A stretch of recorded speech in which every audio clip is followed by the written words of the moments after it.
कृषि से जुड़ी हुई लेटेस्ट जानकारी के लिए आप लाल बटन दबा के चैनल को जरूर सब्सक्राइब कर लें। नमस्कार किसान भाइयों, आज की इस वीडियो में हम बात करने वाले हैं मोथे के बारे में, जो कि हमारी फसलों में पाया जाने वाला एक बहुत ही कॉमन और एक बहुत ही गंभीर खरपतवार है। कैसे ये खरपतवार दुनिया भर के किसानों का सर का दर्द बन चुका है और इसको कंट्रोल करने के लिए सबसे बेस्ट हर्बिसाइड कौन सा है, उसकी क्या पैकिंग है और क्या प्राइस है, यही हम आपको आज की वीडियो में बताने वाले हैं। तो आप वीडियो को अंत तक जरूर देखें। मोथे को देश भर में अलग अलग नामों से जाना जाता है तथा इसका एक बहुत ही कॉमन नाम है नटग्रास, या फिर इसे येलो नटशेस या पर्पल नटशेस भी बोलते हैं। वैज्ञानिक तौर पे इसे साइप्रस रोटुंडस और साइप्रस एस्कुलेंटस के नाम से जाना जाता है। ये खरपतवार एक सदाबहारी पौधा है जिसकी हाइट 15 से 20 सेंटीमीटर होती है, परंतु अगर आप इसकी टाइमली निराई ना करें तो इसकी हाइट जो है वो 140 सेंटीमीटर तक भी चली जाती है। इस बीड़ के पौधे को अगर आप ध्यान से देखेंगे तो आपको इसकी फ्लावर और जो इसकी स्टेम है वो ट्रायंगुलर शेप में दिखाई देगी, यानी कि इसके 3 कोने बने हुए होते हैं। इस खरपतवार का नाम नटग्रास कैसे पड़ गया, इसका भी आपको कारण बताती हूँ। इसकी जड़ों में एक विशेष प्रकार की गांठ होती है जिसको कि हम ट्यूबर बोलते हैं, और ये देखने में किसी नट की तरह लगता है, जिसकी वजह से इसका ऐसा नाम पड़ा। ये ट्यूबर जमीन में सालों साल पड़े रहते हैं जिनसे नए पौधे निकलते रहते हैं। और एक विशेष बात यह है कि कभी अगर हल से ये ट्यूबर कट भी जाएं और जितने भी पीसेस में ये कटता है वहाँ से उतने ही पौधे जो है वो निकल के बाहर आ जाते हैं। इस पौधे की जो स्टेम है वो अपने आप को एक विशेष तरह की स्ट्रक्चर में मॉडिफाई कर लेती है, जिसको कि हम वैज्ञानिक तौर पे राइजोम और स्टोलन बोलते हैं। अब इन राइजोम और स्टोलन की विशेष बात ये होती है कि यहाँ से भी जो है वो जड़ें निकलना शुरू हो जाती है, तो यहाँ से एक नया पौधा जो है डेवलप हो जाता है। कुल मिला के ये जो घास है, ये जो खरपतवार है, नट्स के द्वारा, राइजोम के द्वारा, स्टोलन्स के द्वारा और बीजों के द्वारा अपनी नेक्स्ट जनरेशन जो है वो प्रोड्यूस कर लेता है।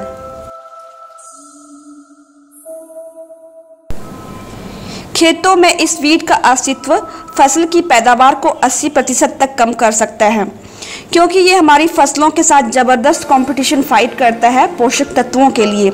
इसके साथ ही साथ इसमें एलिलोपैथिक इफेक्ट होता है, यानी कि इसकी जो जड़ें हैं विशेष प्रकार का केमिकल रिलीज करती है जो अपने आसपास अन्य पौधों को पैदा नहीं होने देती।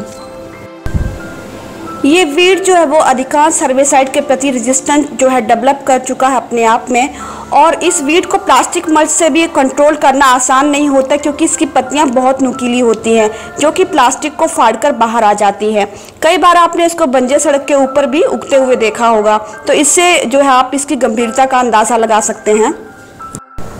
और अब हम आपसे बात करते हैं इसको कंट्रोल करने के लिए रिकमेंड किए गए हर्बिसाइड सेम्प्रा के बारे में, जिसको कि first time Dhanuka agrotech company ने लॉन्च किया था इंडिया में इस वीड को कंट्रोल करने के लिए। सेम्प्रा का केमिकल नेम जो है वो है हेलोसल्फ्यूरोन मिथाइल, और ये एक सिलेक्टिव, सिस्टेमिक और पोस्ट एमरजेंस हर्बिसाइड है, यानी कि ये कुछ सिलेक्टेड पौधों के सिस्टम में जाकर अपना असर करता है जब पौधे ज़मीन के ऊपर उगना शुरू हो जाते हैं। ये केमिकल जो है वो मोथे में पाए जाने वाले विशेष प्रकार के अमाइनो एसिड और प्रोटीन को बनने से रोकता है, जिसकी वजह से 14 से 30 दिनों के भीतर ही मोथा जो है पीला पड़ जाता है और धीरे धीरे मरना शुरू हो जाता है। बहुत सारे सरकारी संस्थान जो है वो इस केमिकल की टेस्टिंग कर चुके हैं और इसे विशेष तौर से मक्का और गन्ने की खेती के लिए रिकमेंड किया गया है। हालांकि आप बहुत केयरफुली जो है वो इस हर्बिसाइड को यूज़ कर सकते हैं अपनी ज़मीन में कहीं भी इस मोथे को कंट्रोल करने के लिए, विशेषकर जब आपका जो है 2 फसलों के बीच में गैप होता है, क्योंकि उस टाइम बहुत सारे वीड जो है वो उग जाते हैं जिसमें कि मोथा भी एक प्रमुख होता है। जैसा कि आप इस वीडियो में देख रहे हैं, ये एक भिंडी का खेत था। जैसे जैसे भिंडी ओवर हो रही थी तो इसका जो वीड का जो प्रकोप है वो बढ़ रहा था, तो हमने इस पे जो सेम्प्रा स्प्रे करवा दिया। अभी आप देख रहे हैं कि 1 महीने के बाद इसमें लगभग सारा ही जो वीड है, सारा मोथा जो है वो ख़त्म हो चुका है, और अब हम अपनी अगली फसल जो है वो इसमें लगाने के लिए तैयार हैं। कंपैरिजन के लिए आप 7-12 प्लॉट देख सकते हैं, जिसमें कि हमने मोथे की निराई लगभग 20 से 25 दिन पहले करके छोड़ दिया था। तो आप देखिए कितना ज़्यादा मोथा इसमें अभी आ चुका है। अब बात करते हैं इसकी डोज़ की। तो दूसरे हर्बिसाइड की तुलना में इसका डोज़ बहुत ही कम है और मक्का और गन्ने दोनों में इसका जो डोज़ है वो 36 ग्राम पर एकड़ के हिसाब से रिकमेंड किया गया है। और लास्ट में जान लेते हैं इसकी पैकिंग और इसके प्राइस के बारे में। तो इसकी 3 तरह की पैकिंग आती है। एक है 3.6 ग्राम जिसका रेट है लगभग 220 रुपये।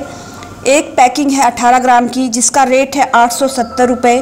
और एक पैकिंग है 36 ग्राम की जिसका रेट है 1499 रुपये। तो किसान भाइयों, आपको ये वीडियो कैसा लगा? अगर अच्छा लगा तो लाइक करिए और शेयर करिए, और अगर आपने मेरा चैनल अभी तक सब्सक्राइब नहीं किया है तो उसे सब्सक्राइब ज़रूर कर ले। तब तक के लिए नमस्कार। जय जवान, जय किसान, जय विज्ञान।